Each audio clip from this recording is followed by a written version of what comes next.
Mister বিস্টকে তো আপনারা নিশ্চয়ই চিনবেন। মিস্টার বিস্ট ওয়ার্ল্ডের জনপ্রিয় একজন ইউটিউবার এবং তার প্রতিটি ভিডিওতে মিলিয়ন মিলিয়ন ভিউ হয়ে থাকে।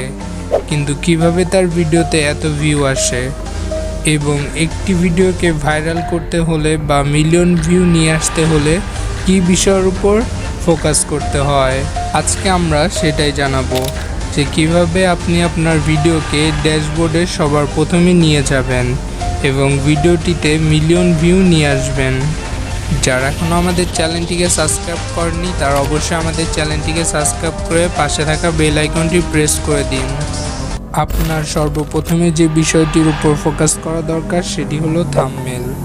আপনি ইউটিউবের ভিতরে সব থেকে বেস্ট ভিডিও বানিয়ে ফেলেন, কিন্তু আপনার থাম্বনেল যদি ভালো না হয় তাহলে আপনার ভিডিওতে কেউ ক্লিক করবে না এবং আপনার ভিডিওতে কোনো ভিউ হবে না। রিসেন্টলি মিস্টার বিস্ট একটি সাক্ষাৎকারে বলেন তিনি একটি ভিডিওর থাম্বনেলের জন্য $5,000 থেকে $10,000 খরচ করে থাকেন এবং তিনি একটি ভিডিওর জন্য মিনিমাম 20 থাম্বনেল তৈরি করেন। একটি ভালো থাম্বনেল বানানোর জন্য প্রথমে আপনাকে যেটি খেয়াল রাখতে হবে সেটি হলো prioritize the focus. You need to think যে আপনার ভিডিওটির ফোকাস কী। যদি আপনি একটি ফোন রিভিউ ভিডিও তৈরি করেন তাহলে অবশ্যই ভিডিওটির থাম্বনেল ফোনের স্পেসটি বেশি অকুপাই করবে। নেক্সট স্টেপটি হলো টেক্সট অ্যান্ড ফন্ট। প্রতিটি ইউটিউব ভিডিওতেই ম্যাক্সিমাম টেক্সট থাকেই, but the sad thing is বেশিরভাগ লোকই এটি ভুলভাবে ব্যবহার করে থাকে।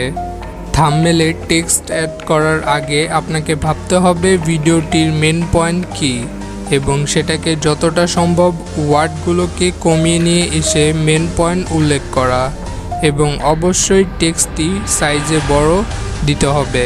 টেক্সটের সাইজ বড় দেওয়ার কারণে সহজেই ভিউয়ার্সের অ্যাটেনশন পাওয়া যাবে।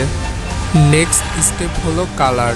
যদি আপনি দুইটা ওয়ার্ড ইউজ করে থাকেন তাহলে অবশ্যই মনে রাখবেন যে এই দুইটা ওয়ার্ডের কালার যেন অপোজিট হয়ে থাকে। অর্থাৎ যদি আপনি হোয়াইট ইউজ করে থাকেন তাহলে মনে রাখতে হবে যে আপনার দ্বিতীয় ওয়ার্ডটা যেন ব্ল্যাক হয়, কারণ অপোজিট কালারই সবসময় মানুষের ফোকাসকে অর্জন করে বা মানুষকে অ্যাটেনশন করতে আরও আগ্রহ করে তোলে। তাহলে অবশ্যই মনে রাখতে হবে আমরা যে কালারটি ইউজ করব সবসময় তার অপোজিটটা যেন ইউজ করা হয়। At the last listen, so আপনি যদি ভিউয়ার্স বাড়াতে চান এবং একটি ভালো থাম্বনেল বানাতে চান তাহলে অবশ্যই এই বিষয়গুলো আপনাকে ফোকাস করতে হবে। তাহলেই আপনি ভিউয়ার্স বাড়াতে পারবেন এবং আপনার ইউটিউব চ্যানেলকে আরও উপরের দিকে নিয়ে যেতে পারবেন বা আপনার ইউটিউব চ্যানেলটি আরও গ্রো হবে। আজ তাহলে এই পর্যন্তই। ভিডিওটিকে যদি ভালো লাগে একটি লাইক করুন এবং কমেন্ট করে আপনাদের মতামত জানান। দেখা হবে পরের বার।